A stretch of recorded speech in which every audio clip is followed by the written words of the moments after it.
അസ്സലാമു അലൈക്കും വറഹ്മത്തുള്ളാഹി വബറകാതുഹു. എൻ്റെ പ്രിയമുള്ളവരെ, ഇന്ന് ഏറെ ചർച്ചയാക്കപ്പെടുന്ന ഒരു വീഡിയോ ഞാൻ നിങ്ങൾക്ക് കാണിച്ചു തരാം. കൃഷ്ണനെ വരച്ച് പ്രശസ്തി നേടിയ ഒരു മുസ്ലിം കുട്ടി. ഇനി നിങ്ങളത് മാറ്റി പറയണം. കൃഷ്ണനെ വരച്ച് പ്രശസ്തി നേടിയ ഒരു കുട്ടി എന്നാക്കണം. ആ മുസ്ലിം കുട്ടി എന്നുള്ള ആ ഒരു ലേബൽ ഞാൻ വേണ്ടാന്ന് വെച്ചു. ഇത് നിങ്ങൾക്ക് ഫസ്റ്റ് ടൈം ആയിരിക്കും. എന്തെന്ന് ചോദിച്ചാൽ, ഇതുവരെ ജസ്ന സലീം തട്ടമിട്ടിട്ടാണ് നിങ്ങൾ ഇതുവരെ കണ്ടോണ്ടിരുന്നത്. പക്ഷേ ഇപ്പോൾ ആദ്യമായിട്ടാണ് ഞാൻ തട്ടമില്ലാതെ ഈ വെറൈറ്റി മീഡിയയുടെ മുമ്പിലേക്ക് വരുന്നത്. അത് മറ്റൊന്നുമല്ല, ഇന്നെന്ന് പറയുന്നത് ഈ ഒരു ദിവസം എന്നെ സംബന്ധിച്ച് എന്ന് പറയുന്നത് ലൈഫിൽ ഒരിക്കലും മറക്കാൻ പറ്റാത്തൊരു ദിവസമാണ് ഇന്ന്. അപ്പോൾ ഈ ഒരു ദിവസം ഞാൻ പറഞ്ഞ മറ്റൊരു കാര്യം കൂടിയുണ്ട്. ജസ്ന സലീമിന് മതമില്ല. ഇനി ജസ്ന സലീം മുസ്ലിം ആണോ ഹിന്ദു ആണോ, നിന്റെ തട്ടം എവിടെ പോയി എന്നുള്ള ചോദ്യങ്ങൾ ചോദിച്ചിട്ട് ഇങ്ങോട്ട് വരണ്ട. ഇനി ഒരു തട്ടമിട്ടാലാണ് നമ്മളൊരു മുസ്ലിം മതസ്ഥ എന്നുള്ള രീതിയിൽ അറിയപ്പെടുന്നത്. അപ്പോൾ ആ ഒരു കെയർ ഓഫിൽ ഇനിയിപ്പോൾ തട്ടമിട്ടിട്ട് നിങ്ങൾ ആരും എന്നെ കണ്ടിട്ട് അങ്ങനത്തെ ഒരു ചോദ്യം ചോദിക്കുന്ന ഒരു സാഹചര്യത്തിലേക്ക് ഇനി വരില്ല. ഇനി ആര് എന്നോട് ചോദിച്ചാലും നീ ഏതാണ് മതം, അല്ലെ നിനക്ക് ഏതാണ് മതം, അല്ലെ നിനക്ക് മരിക്കണ്ടേ, നിനക്ക് സ്വർഗത്ത് പോവണ്ടേ എന്ന് ചോദിക്കുന്ന ആൾക്കാരോട് എനിക്ക് ഒറ്റ ഉത്തരേ ഉള്ളൂ, ഞാനൊരു മനുഷ്യനാണ്. എൻ്റെ ഉമ്മയും വാപ്പയും എന്നെ കുട്ടിക്കാലത്തല്ലേ വേണ്ട എൻ്റെ ഉമ്മ പ്രസവിച്ച സമയത്ത് എനിക്കറിയില്ലായിരുന്നു ഞാൻ ഏതാ മതം എന്നുള്ളത്. അതേപോലെ ഇനി മുന്നോട്ട് ജീവിക്കാനാണ് എനിക്ക് താല്പര്യം. ഒരു മതത്തിൻ്റെ പേരിൽ ഇപ്പം നിങ്ങൾ പറയുന്നൊരു കാര്യമുണ്ട്, കൃഷ്ണനെ വരച്ച് പ്രശസ്തി നേടിയ ഒരു മുസ്ലിം കുട്ടി. ഇനി നിങ്ങളത് മാറ്റി പറയണം. കൃഷ്ണനെ വരച്ച് പ്രശസ്തി നേടിയ ഒരു കുട്ടി എന്നാക്കണം. ആ മുസ്ലിം കുട്ടി എന്നുള്ള ആ ഒരു ലേബൽ ഞാൻ വേണ്ടാന്ന് വെച്ചു. നല്ല തീരുമാനം. കാര്യം ഏതിലെങ്കിലും എപ്പോഴും നമുക്ക് അതാണ് നല്ലത്. നമ്മൾ ഏതിലെങ്കിലും ഒന്നിൽ ഉറച്ചു നിൽക്കുന്നതായിരിക്കും എല്ലാവർക്കും നല്ലത്. അപ്പം ജസ്റ്റിനെ സംബന്ധിച്ചിടത്തോളം ഒന്നിൽ ഉറച്ചു നിൽക്കുക എന്ന് പറയുന്നത്, അപ്പം നിങ്ങൾ കാണുന്ന പ്രേക്ഷകരും നിങ്ങളടക്കം ചിന്തിക്കും ഞാൻ ഹിന്ദു ആയോ. ഞാൻ ഹിന്ദു ആയിട്ട് എൻ്റെ വിശ്വാസം അത് എന്താണെന്നുള്ള എൻ്റെ ഉള്ളിൽ മാത്രമേ ഉള്ളൂ. അതെനിക്ക് പുറമെ പ്രകടിപ്പിച്ച് നിങ്ങളത് വിശ്വസിപ്പിച്ച് കൊണ്ടുപോകേണ്ട ഒരു കാര്യമില്ല. അപ്പം അതേപോലെ ഞാനൊരു കാര്യം ഇന്ന് പറഞ്ഞിട്ടുണ്ട്, ഞാനൊരു പോസ്റ്റ് ഇട്ടിട്ടുണ്ടായിരുന്നു. ഇന്ന് സുബഹി നിസ്കാരത്തോടുകൂടെ എൻ്റെ വീട്ടിൽ പാല് കാച്ചി വീട്ടിലേക്ക് കയറിയിരുന്നു. അപ്പോൾ അതിനോട് കൂടെ തന്നെ ഞാൻ ഇത് ഇട്ടിട്ടുണ്ടായിരുന്നു, ജസ്ന സലീമിന് ഇനി മതമില്ല എന്നുള്ളത്. അപ്പോൾ ഒരാൾ പോസ്റ്റ് ഇട്ട് ഞാൻ കണ്ടു, മതമില്ലാത്ത ഒരാൾ എങ്ങനെ സുബഹി നിസ്കാരം നിസ്കരിച്ചു. ഞാൻ നിസ്കരിച്ചു എന്ന് എവിടെയും പറഞ്ഞില്ല. സുബഹി നിസ്കാരത്തിന് ശേഷം മൊയ്ലൂദ് ഓതി എൻ്റെ വാപ്പയും എൻ്റെ ഉമ്മയും എൻ്റെ വാപ്പയുടെ ബന്ധുക്കളും അവരവരുടെ വിശ്വാസപ്രകാരം, കാരണം കണ്ണനാലാണ് എനിക്കൊരു വീടുണ്ടായത് എന്ന് വെച്ചിട്ട് കണ്ണന് ഹോമം കഴിച്ചിട്ടൊന്നുമല്ല ഞങ്ങൾ വീട്ടിൽ കയറിയത്. ഞങ്ങളുടെ മതപ്രകാരം ഞങ്ങളുടെ മതപ്രകാരം എന്ന് വെച്ചാൽ എൻ്റെ ഉമ്മയുടെയും വാപ്പയുടെയും മതപ്രകാരം അവരവരുടെ വിശ്വാസപ്രകാരം ഇത്രയും കാലം അവരെങ്ങനെയാണോ ജീവിച്ചാൽ അതേപോലെ തന്നെ അവർ മുമ്പോട്ടും ജീവിക്കും. അവർക്കൊരു മനസ്സിനൊരാഗ്രഹം ഉണ്ടാവും, ഇന്ന കാര്യം കൊണ്ട് ഇന്ന രീതിയിൽ കയറണമെന്ന്. ആ രീതിയിൽ അവർ കയറി. കൂടെ ഞാൻ ഒരു സൈഡിൽ ഒതുങ്ങി നിന്നേ ഉള്ളൂ. ഓക്കെ. അപ്പോൾ ഈ മതമില്ല എന്ന് പറയുന്നത് വലിയൊരു തീരുമാനമാണ് അല്ലേ? അപ്പോൾ നാളെ ഇനിയിപ്പോൾ കുറച്ച് മുന്നോട്ട് പോകുമ്പോൾ മനുഷ്യന്മാരാണ്, എല്ലാവരും മരിക്കും, മരണം എല്ലാവർക്കും ഉണ്ട്. അപ്പം മരിച്ചു കഴിഞ്ഞാൽ ജസ്നേനെ അപ്പം എങ്ങനത്തെ രീതിയിൽ അടക്കണം, അങ്ങനെ എന്തെങ്കിലും തീരുമാനിച്ചിട്ടുണ്ടോ? അല്ല, ഞാൻ പൊതുവേ എൻ്റെ അമ്മാനോടും പാപ്പാനോടും പറഞ്ഞൊരു കാര്യമുണ്ട്, ഞാൻ മരിച്ചു കഴിഞ്ഞാൽ എൻ്റെ നാട്ടിൽ ഇവിടെ ഖബറടക്കണം എന്ന് മുമ്പേ പറഞ്ഞു വെക്കാറുണ്ട്. പക്ഷേ എൻ്റെ ഹസ്ബൻഡ് ഞാൻ ചിത്രവര തുടങ്ങി അന്ന് തൊട്ടിട്ട് കളിയാക്കുന്നൊരു വാക്കുണ്ട്, ജെസിയെ, അവർ ജെസിയെ നട്ട വിളിക്കുക, ജെസിയെ നമ്മുടെ വീടിൻ്റെ ബാക്കിൽ നമുക്ക് രണ്ടാൾക്കുള്ള ഒരു കുറച്ച് സ്ഥലങ്ങൾ മാറ്റി വെച്ചോ, നമ്മളിവിടെ ആയിരിക്കും കേട്ടോ അന്തി ഉറങ്ങാന്ന് പറഞ്ഞിട്ട്. പള്ളിക്കാട്ടിലാണെങ്കിലും വീടിൻ്റെ ബാക്കിലാണെങ്കിലും മണ്ണ എല്ലാം ഒന്നല്ലേ, പള്ളിക്കാട്ട് കയറ്റിയില്ലേ വീടിൻ്റെ ബാക്കിൽ, അത്രയേ ഉള്ളൂ. ഞാൻ പൊട്ട് തൊട്ടിട്ട് വീഡിയോ ചെയ്യാറുണ്ടായിരുന്നു. അപ്പോൾ എൻ്റെ ഉമ്മ പറഞ്ഞൊരു കാര്യം എന്താണെന്നറിയോ, ഇനി പൊട്ട് കുത്തല്ലേ വാപ്പാനെ പള്ളി കമ്മിറ്റിന്ന് പുറത്താക്കും. ഞാൻ പറഞ്ഞാൽ അങ്ങനെ പുറത്താക്കണേ, വീടിൻ്റെ ബാക്കി സ്ഥലം ഉണ്ടല്ലോ. എവിടെയാണെങ്കിലും നമ്മൾ മണ്ണിലാണ് കിടക്കുന്നത്. അത് പള്ളിയുടെ ഒരു പരിസരത്തായതുകൊണ്ട് പള്ളിക്കാട് എന്ന് പറയുന്നത് നമ്മൾ. അപ്പം നമുക്ക് പള്ളിക്കാട്ടിലേക്ക് പോകാനുള്ളൊരു സാഹചര്യം നമുക്ക് ദൈവം നിശ്ചയിച്ചിട്ടില്ലേ, മണ്ണിൽ എന്തായാലും ഏതായാലും കത്തിക്കാൻ പോകുന്നില്ല. എൻ്റെ പ്രിയമുള്ളവരെ, ഈ പ്രിയപ്പെട്ട സഹോദരി വെറൈറ്റി മീഡിയയ്ക്ക് കഴിഞ്ഞ ദിവസം കൊടുത്ത ഒരു അഭിമുഖമാണ് നമ്മൾ കണ്ടത്. ഇന്ത്യ രാജ്യമാണ്, ഇന്ത്യ രാജ്യത്ത് ഇഷ്ടമുള്ളതുപോലെ ഒരു മനുഷ്യന് ജീവിക്കാം. അള്ളാഹു സുബ്ഹാനഹു തആല നമ്മുടെ ജീവിതം നന്മയിലും സന്തോഷത്തിലും അള്ളാഹു തആല ആക്കി തരട്ടെ. നമ്മൾ മനസ്സിലാക്കണം, ഇസ്ലാമിക നിയമപ്രകാരം ഒരു സ്ത്രീ അവരുടെ ശരീരം മുഴുവനും മറക്കുന്ന വിധം, ശരീരം മുഴുവനും സ്ത്രീയെ സംബന്ധിച്ചിടത്തോളം ഔറത്താണ് എന്ന് നമുക്കറിയാം. ഇങ്ങനെ ശരീരം മറക്കുന്നതിനെക്കുറിച്ചും മറ്റുമൊക്കെ സത്യം പറഞ്ഞാൽ നമ്മൾ ചർച്ച ചെയ്യപ്പെടുന്ന ഒരു സമയം ഉണ്ടായിരുന്നു. ആ സമയത്ത് നമ്മളൊക്കെ ഏറെ ചിന്തിപ്പിച്ചൊരു ഫോട്ടോ അങ്ങനെ വന്നിരുന്നു, തൊലി കളഞ്ഞൊരു മിഠായി നമ്മൾ നിലത്തിടുന്നതും തൊലി കളയാത്ത അതേ മിഠായി അവിടെ തന്നെ വെക്കുന്നതിൻ്റെയും അവസ്ഥ. തൊലി കളഞ്ഞതിലേക്ക് ഒരുപാട് ഉറുമ്പുകൾ വന്ന് അത് കടിച്ചു തിന്നുന്നത് കാണുന്നു. എന്നാൽ തൊലി കളയാതെ അതുപോലെ വെച്ചതിലേക്ക് ആരും തന്നെ അടുക്കാത്തതും നമ്മൾ കാണുന്നു. നമ്മുടെ ശരീരത്തിൻ്റെ വസ്ത്രധാരണ അതാണ്. പിന്നെ നമുക്ക് ഇസ്ലാമിലാകുമ്പോൾ ഇസ്ലാമിൻ്റെതായിട്ടുള്ള ചട്ടക്കൂടുകളുണ്ടാകും. അത് ഇസ്ലാമിനെന്ന് മാത്രമല്ല, നമ്മുടെ ഇന്ത്യ രാജ്യത്ത് പല മതങ്ങളുണ്ട്. ഈ മതത്തിൻ്റെ ഉള്ളറയിൽ നിൽക്കുന്ന എല്ലാവർക്കും അവരുടേതായിട്ടുള്ള ആശയങ്ങളും അവരുടേതായിട്ടുള്ള പേഴ്സണലായിട്ടുള്ള മതത്തിൻ്റെ നിയമങ്ങളുണ്ട്. അത് അനുസരിക്കുന്നവരാണ് ആ മതത്തിൻ്റെ ഉള്ളിലെ ആളുകൾ. അത് ഇസ്ലാമിലെന്ന് മാത്രമല്ലല്ലോ, എല്ലാ മതത്തിലും അതിൻ്റേതായ നിയമങ്ങളുണ്ടല്ലോ. എൻ്റെ പ്രിയമുള്ളവരെ, പരിശുദ്ധമായ ഇസ്ലാമിൻ്റെ മേത്തക്ക് മാത്രമാണ് പല ആളുകൾ നിയമം എന്ന് പറഞ്ഞിട്ട് വരിക. ഇപ്പോൾ പല സമയത്തും ഹൂറുൽ ഈങ്ങളെക്കുറിച്ച് വിശുദ്ധമായ ഖുർആനിലും അതേപോലെ തന്നെ ഹദീസിലുമൊക്കെ പരിശുദ്ധ ദീനിൻ്റെ കാര്യങ്ങളിൽ നമ്മെ ഓർമ്മപ്പെടുത്തുന്നുണ്ട്. ഈ ഹൂറുൽ ഈങ്ങളെക്കുറിച്ച് പറഞ്ഞത് ഒരു മുസ്ലിം മതത്തിൽ മാത്രമാണോ? അല്ല, ക്രൈസ്തവ മതത്തിലും ഹൈന്ദവ മതത്തിലും എല്ലാത്തിനെ കുറിച്ചിട്ടും വളരെ വ്യക്തമായിട്ട് പറയപ്പെട്ടിട്ടുണ്ട്.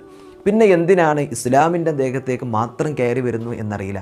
സത്യം പറഞ്ഞാൽ ഒരു ചെല്ല് നമുക്ക് ഇതിൽ നിന്ന് നമുക്ക് മനസ്സിലാക്കാം. മാങ്ങയുള്ളതിലേക്ക് മൂച്ചിയിലേക്കല്ലേ നമ്മൾ കല്ലെറിയുള്ളൂ, അല്ലേ? മാങ്ങയുള്ള മൂച്ചിയിലേക്കാണല്ലോ നമ്മൾ കല്ലെറിയുക, അല്ലാത്തതിലേക്ക് നമ്മൾ കല്ലെറിയില്ലല്ലോ. എൻ്റെ പ്രിയമുള്ളവരെ, അതുകൊണ്ട് കയമ്പുള്ളതിലേക്കാണ് പല ആളുകളും ഇന്നും വിരൽ ചൂണ്ടുന്നത്. അല്ലാഹു സുബ്ഹാനഹു വ തആല ഇതുകൊണ്ടൊക്കെ ഇസ്ലാമിൻ്റെ യശസ്സ് വർദ്ധിപ്പിക്കുക എന്നല്ലാതെ ഒരിക്കലും തന്നെ ഇത് താന്നു എന്ന് പറയാൻ ഒരാൾക്കും കഴിയില്ല എൻ്റെ പ്രിയമുള്ളവരെ. പിന്നെ നമ്മൾ പറഞ്ഞു എൻ്റെ മതം എൻ്റെ ഉള്ളിലാണ് എന്ന് പല ആളുകളും പറയും. ഭൂമിയിൽ ഇങ്ങനെ നടക്കുമ്പോൾ പലതും ഇങ്ങനെ കാട്ടിക്കൂട്ടുണ്ടാകും, സംസാരിക്കേണ്ടതൊക്കെ ചെയ്യുന്നുണ്ട്. അതുകൊണ്ട് പറയും എൻ്റെ വിശ്വാസം എൻ്റെ ഉള്ളിലാണ്, അത് എൻ്റെ ദൈവത്തിനറിയാം, അല്ലെങ്കിൽ അത് എനിക്കറിയാം. ഇങ്ങനെയൊക്കെ നമ്മൾ പറയാറുണ്ട്. നമ്മുടെ ഉള്ളിൽ എന്താണോ അതേ പുറത്ത് വരുള്ളൂ. എന്താണോ നമ്മുടെ ഉള്ളിനകത്തുള്ളത് അത് നമുക്ക് പുറത്ത് കാണും. ഉദാഹരണത്തിന് നോക്കൂ, പല ആളുകളും പല ആളുകളുടെ സ്വഭാവം വിലയിരുത്താറുണ്ട്, അല്ലേ? പല ആളുകളും ഈ പറയുന്ന ആളുകളും മറ്റുള്ളവരുടെ സ്വഭാവം അങ്ങനെയാണെന്ന് പറയാറുണ്ട്.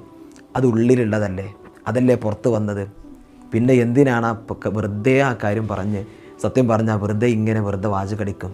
ഈ സ്ത്രീ അവിടുന്ന് പറയുന്നുണ്ട്, ഞാനൊരു മതത്തിലുമില്ല, ഞാൻ തട്ട ഇട്ടിരുന്നു, ഇന്ന് തട്ട മൂരുകയാണ്, ഇത് നിങ്ങൾക്ക് ആദ്യമായിട്ട് കാണുകയായിരിക്കും എന്നൊക്കെ. ഇതുകൊണ്ട് ആർക്കാ നഷ്ടം, ആർക്കാ നേട്ടം?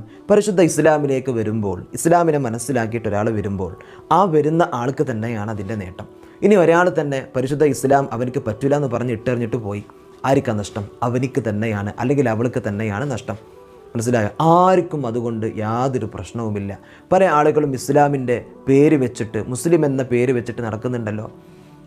ഒരുപാട് ആളുകൾ നടക്കുന്നുണ്ട്, പക്ഷേ ഇസ്ലാമിൻ്റെ ആശയങ്ങളോ ആദർശങ്ങളോ അവർക്കില്ല. ആരാണത് അവരോട് സംസാരിക്കാൻ പോകുന്നത്? അവർ എന്തെങ്കിലും ഇസ്ലാമിനെ വല്ലാതെ അമർക്കുമ്പോൾ, അവർ വല്ലാതെ അവിടെ നിന്ന് കുത്തി നോവിക്കുമ്പോൾ നമ്മൾ പ്രതികരിക്കും. അത് ആരായാലും പ്രതികരിച്ചു പോകും. പ്രതികരിക്കുമെന്ന് പറഞ്ഞാൽ വാക്കുകൊണ്ട് അതിൻ്റെ സത്യാവസ്ഥകൾ പറഞ്ഞ് നമ്മൾ പ്രതികരിക്കും, അല്ലാതെ അവരെ വേദനിപ്പിക്കുന്ന രീതികളിലേക്കല്ല. അവർ പറയുന്നതിൻ്റെ തെറ്റുകളുണ്ടെങ്കിൽ അതിൻ്റെ ശരി എന്താണെന്ന് പറഞ്ഞ് പല ആളുകളും, ഞാനടക്കം പല വിഷയങ്ങളിൽ പ്രതികരിച്ചിട്ടുണ്ട് പല ആളുകൾക്കും. എൻ്റെ പ്രിയമുള്ളവരെ, അതുകൊണ്ട് പരിശുദ്ധ ഇസ്ലാം എന്ന് പറയുന്നത് ഒരാൾ പോയത് കൊണ്ട് തകരുന്നതല്ല, അല്ലെങ്കിൽ ഒരാൾ എന്തെങ്കിലും അവഗണിച്ചത് കൊണ്ട് തകരുന്നതല്ല. അല്ലാഹു സുബ്ഹാനഹു വ തആല പരിശുദ്ധ ദീനിനെ നമുക്ക് പഠിപ്പിച്ചിട്ടുണ്ടെങ്കിൽ, ഭൂമിയിലേക്ക് അല്ലാഹു സുബ്ഹാനഹു വ തആല അതിൻ്റെ സന്ദേശങ്ങൾ ഇറക്കിയിട്ടുണ്ടെങ്കിൽ, അതിനെ നിലനിർത്തുന്നവനും ഈ പ്രപഞ്ചത്തെ പടച്ച റബ്ബ്, എന്നെ പടച്ച നിങ്ങളെ പടച്ച റബ്ബിന് അത് എങ്ങനെ കൊണ്ടുപോകണമെന്നും അള്ളാഹുവിനറിയാം. അത് അല്ലാഹു സുബ്ഹാനഹു വ തആല ഖിയാമത്ത് നാൾ വരെ കൊണ്ടുപോകും.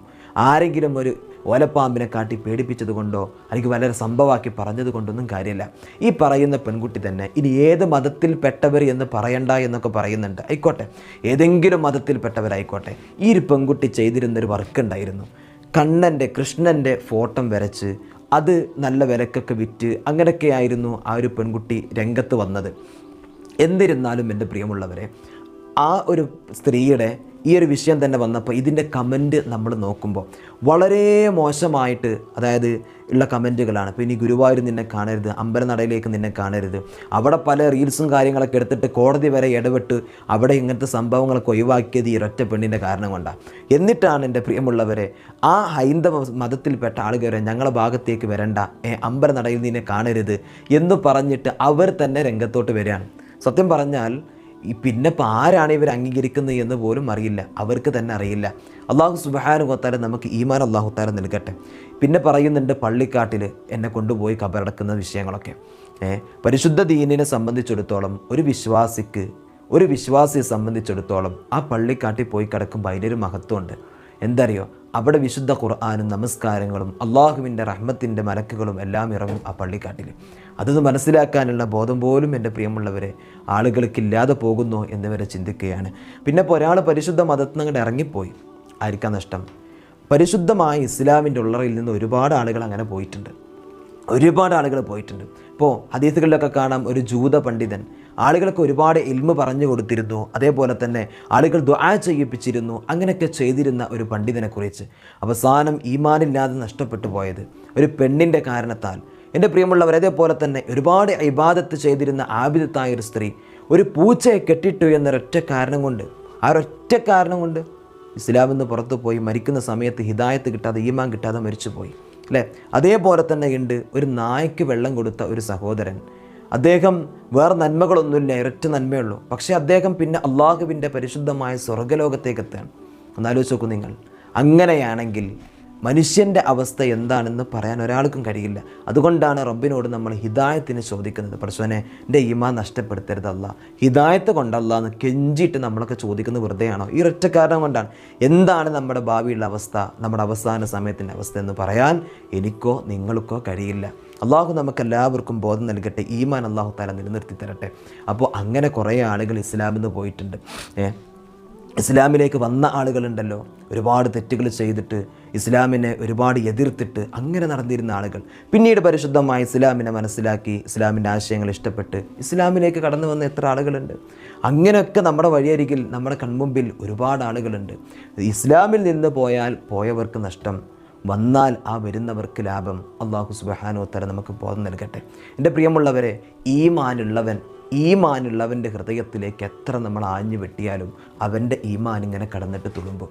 കഴിഞ്ഞ ദിവസം മംഗളൂരുവിൽ നമ്മൾ കണ്ടു, അബ്ദുറഹീം എന്ന് പറയുന്ന ഒരു ചെറുപ്പക്കാരനെ കൊല ചെയ്യപ്പെട്ട സംഭവം. അദ്ദേഹം തൻ്റെ ജോലി ആവശ്യത്തിന് വേണ്ടി പോയതാണ്. മക്കൾക്ക് മുത്തം കൊടുത്ത്, ഭാര്യയ്ക്ക് മുത്തം കൊടുത്ത്, സന്തോഷത്തോടെ സന്തോഷത്തിൻ്റെ കലാമുകൾ പറഞ്ഞ് സലാം പറഞ്ഞ് വീട്ടിൽ നിന്ന് ഇറങ്ങിയ ഒരു ചെറുപ്പക്കാരൻ. ആ ചെറുപ്പക്കാരനെ കാത്ത് വീട്ടിൽ വാപ്പയുണ്ട്, ഉമ്മയുണ്ട്, മറ്റു ബന്ധപ്പെട്ട മക്കളും ഭാര്യയൊക്കെ കാത്തിരിക്കുകയാണ്. പക്ഷേ പിന്നീട് ആ ചെറുപ്പക്കാരൻ്റെ മയ്യത്താണല്ലോ ആ വീട്ടിലേക്ക് കടന്നു വന്നത് അല്ലേ. ആ ചെറുപ്പക്കാരൻ മരിച്ചു കിടക്കുന്ന ഒരു വീഡിയോ എൻ്റെ പ്രിയമുള്ളവരെ കാണാനിടയായി. ആ ചെറുപ്പക്കാരനെ ഇങ്ങനെ പിടിച്ചിട്ട് ആളുകളിങ്ങനെ പൊന്തിച്ച് പിടിക്കുന്ന സമയത്തും ആ മരണത്തിൻ്റെ വെപ്രാളത്തിൽ അവിടെ നിന്ന് ചൊല്ലുന്നത് ലാ ഇലാഹ ഇല്ലല്ലാ, ലാ ഇലാഹ ഇല്ലല്ലാ എന്നാണ്. ഏത് ശത്രു വന്നിട്ടും ഹൃദയത്തിനകത്തേക്ക് നെഞ്ചകത്തേക്ക് തൻ്റെ നിറയൊഴിച്ചാലും കാലേ കൂട്ടി കണ്ടറിഞ്ഞ് പിച്ചാത്തിയെടുത്ത് കുത്തിക്കയറ്റിയാലും ഈമാനുള്ളവൻ്റെ ഹൃദയത്തിൽ നിന്ന് ഒരിക്കലും അത് പോകില്ല. ആ മരിക്കുന്ന സമയത്ത് ഉച്ചത്തിലത് ലാ ഇലാഹ ഇല്ലല്ലാഹ് എന്ന് പറഞ്ഞുകൊണ്ട് മരിക്കുന്നത് നമുക്ക് കാണാൻ കഴിയും. അല്ലാഹു സുബ്ഹാനഹു വ തആല കലിമ ചൊല്ലി മരിക്കാൻ അല്ലാഹു നമുക്ക് എല്ലാവർക്കും തൗഫീഖ് നൽകട്ടെ. അബ്ദുറഹീമിൻ്റെ ആ മരണ സമയത്തിൻ്റെ വീഡിയോകളൊക്കെ പുറത്തു വന്നപ്പോൾ എൻ്റെ പ്രിയമുള്ളവരെ കണ്ണ് നിറഞ്ഞു പോയിട്ടുണ്ട്. ആ മയ്യത്തിനെയല്ലേ അള്ളാഹുവിൻ്റെ മാലാഖമാർ എടുത്തിട്ട് റബ്ബിൻ്റെ ആ പരിശുദ്ധമായ അലംഘനീയമായ സ്വർഗത്തിലേക്ക് കൊണ്ടുപോകുന്നത്.